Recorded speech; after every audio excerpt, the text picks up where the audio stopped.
Sebelum ke Ibu Leni tadi yang Bang Novel perdebatkan dengan Pak Sudirman mengenai bagian tafsir mana tadi, Bang Novel, sebelum ke Ibu Leni? Ya, silakan. Bagian mana Saya tadi? melihat, jadi Langsung ke poinnya, Bang. seperti ini hanya mengerikan. Ada dugaan-dugaan. Tapi Anda dianggap menuduh loh, Bang. Kenapa? Dianggap ya menuduh, kalau Bang. memang nggak yang umum atau nggak yang nggak muhtabar itu, karena kita tunduk kepada kesepakatan ulama. Rasulullah SAW menyatakan umatku nggak akan sepakat dalam kesesatan. Artinya kalau yang sudah bukan umum, boleh kita katakan sesat. Karena keluar dari fatwa MUI itu mengatakan liberalisme, pemahaman, pemikiran yang bebas tanpa batas menafsirkan Al-Quran yang nggak bisa dijabarin dengan tafsir siapapun, yang muhtabar dalam 4 mazhab itu sangat berbahaya. Ya, betul. Dan ini yang namakan liberalisme, maka MUI mengharamkan liberalisme, sekularisme, pluralisme. Karena kenapa? Kita tunduk kepada kesepakatan ulama, kita nggak pusing-pusing. Kita nggak usah ibaratnya bersusah payah. Sudah ada mereka yang kesepakatan ulama, ada NU, ada Muhammadiyah, mereka serahkan kepada mereka. Maka fatwa kepada Al-Zaitun ini kita juga harus serahkan kepada fatwa MUI dan kita tunduk kepada MUI. Singkat aja. Jadi gini, menafsirkan Al-Quran itu nggak bisa sembarangan karena ada kaedah-kaedah tafsirnya. Namanya ada disiplin ilmu sendiri namanya ulumul Quran atau ulumul tafsir. Jadi menafsirkan Al-Quran itu pertama harus melihat ayat yang lain, kemudian melihat hadis. Itu bukan menafsirkan Al-Quran. Bentar, tunggu dulu. Ya, jangan ngomong menafsirkan Al-Quran, cuma kalau Rasul gitu aja kok. Nabi sendiri sudah memberikan ancaman terhadap orang yang menafsirkan Al-Quran dengan nafsunya. Nabi mengatakan mangqala anil Quran bi ra'yih falyatabawwa maq'adahu minan nar. Siapa yang berbicara Al-Quran dengan nafsunya, maka tempatnya adalah di neraka. Itu sudah ada penjelasan. Bukan begitu.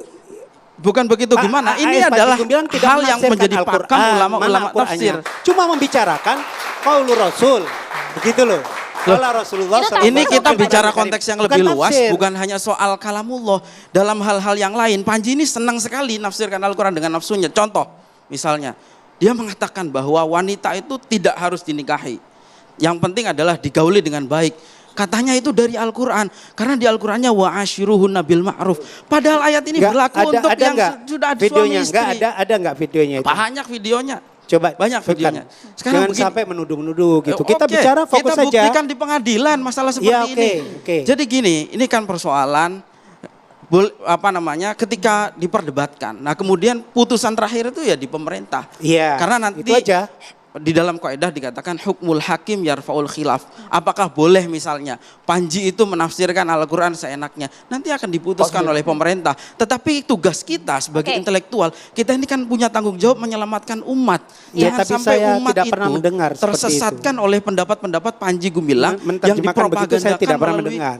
banyak pendapat-pendapat yang disampaikan ke publik. Gitu. Banyak kok saya kira. Dan disampaikannya itu untuk kalangan percuma sendiri, ditutup-tutupi karena informasi silakan. ini sudah dipropagandakan, publik tahu semua gitu.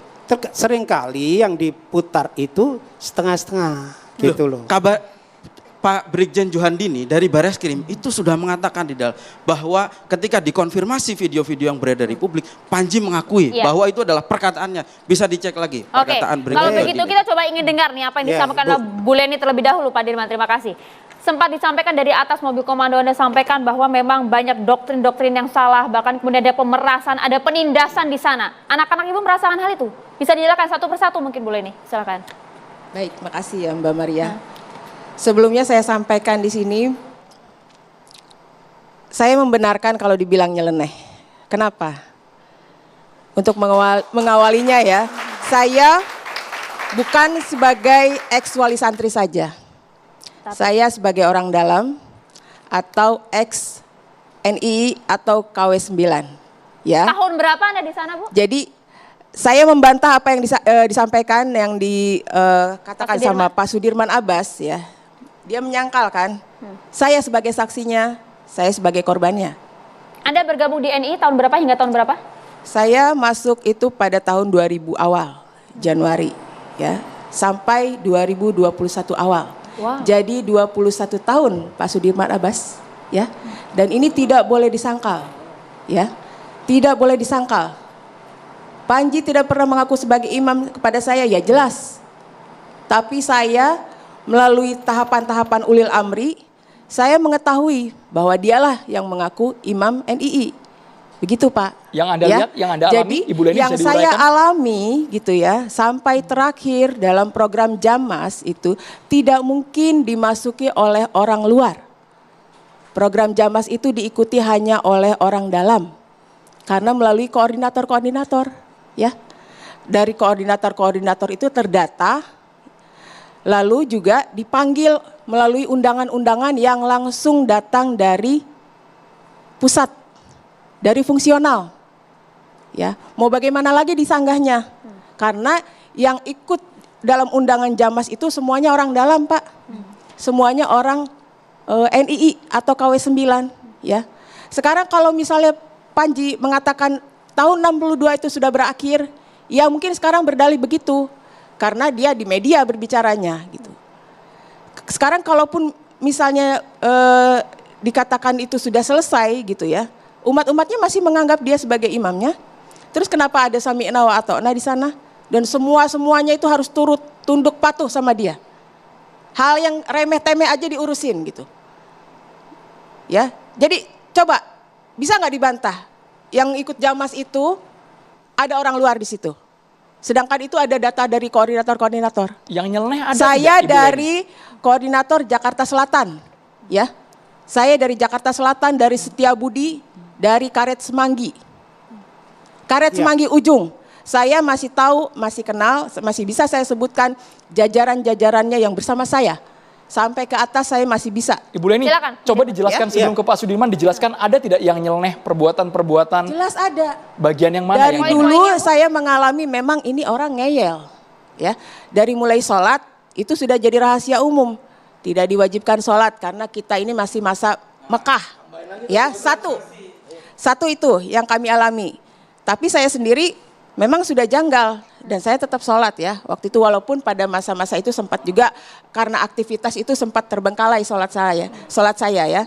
Jadi saya tetap sebagai wujud protes saya sebagai wujud pemikiran kritis saya, setiap saya acara tazkiyah, Bapak masih ingat istilah tazkiyah? Enggak. Ya, bukan internal. Bukan internal. Ya, mungkin baru direkrut baru belakangan ya Pak. Oh enggak, mungkin. saya dari tahun 99. Sudah direkrut. Bukan direktur, saya ngajar. Ya, baik, terserah apapun pengakuan Bapak ya. Ini pengalaman saya. Jadi saya sampai menanyakan kalau ada acara tazkiyah itu ya, ada mukena enggak? Dan ditunjukkan mukena yang sudah kumal gitu ya. Berarti di situ mukenanya enggak biasa dipakai kan? Satu soal sholat. Tapi saya tetap menjalankan gitu ya. Walaupun sepanjang masa-masa itu benar-benar ada keganjilan dalam hati saya. Kenapa sih hanya beberapa menit saja kok dinafikan, kenapa diabaikan gitu ya. Mereka bilang sholat akimuddin, sholatnya itu adalah dalam bentuk tilawah dan maliyah. Tilawah itu perekrutan, maliyah itu untuk menarik infak ya. Kemudian yang kedua mengenai puasa.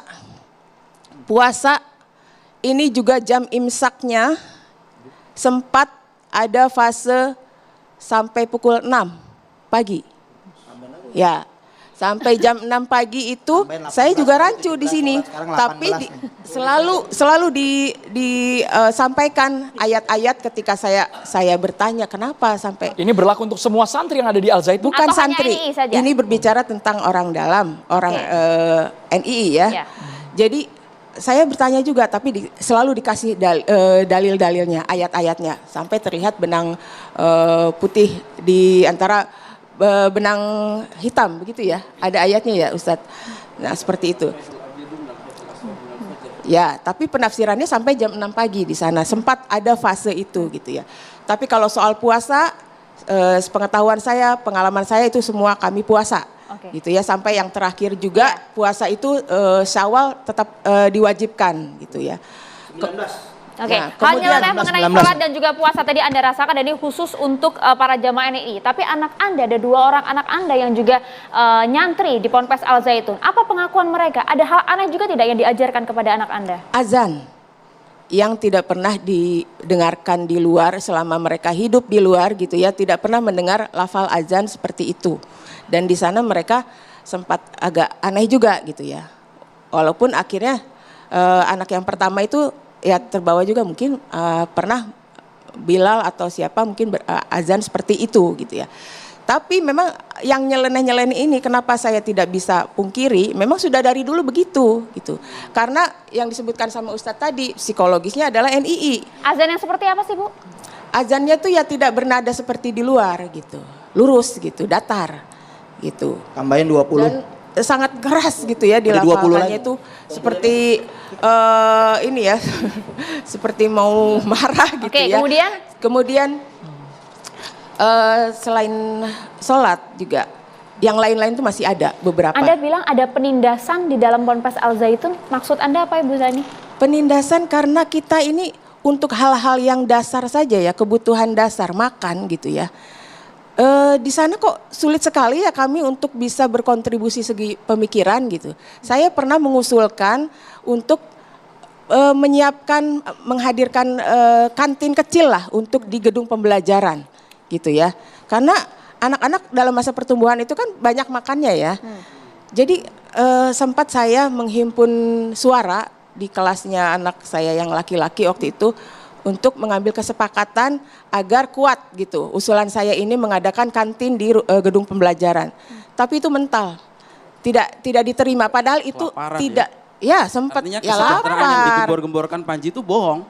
Ya sempat ya begitu Tapi kondisinya. seperti Jadi ini, Ibu Leni, kami ingin tahu apakah ada hal fatal, kalau tadi kan itu bisa didiskusikan, mungkin ada ruang musyawarah yang ditutup rapat. Kalau untuk hal yang paling fatal yang Ibu Leni alami, yang anak-anak Ibu alami, apa Ibu? Yang menurut Ibu ini sudah menyalahi aturan agama, tidak sesuai dengan Al-Quran dan hadis? terhadap anak-anak saya ya, Iya. juga anak-anak yang lain. Ya, waktu mulai makan roti gandum itu, waktu masa-masa pandemi COVID itu diberlakukan lockdown di sana, kami para orang tua akhirnya mengalami fase tidak bisa mengirim makanan ke sana. Tapi di sana pun asupan makanan itu tidak terpenuhi dengan baik juga.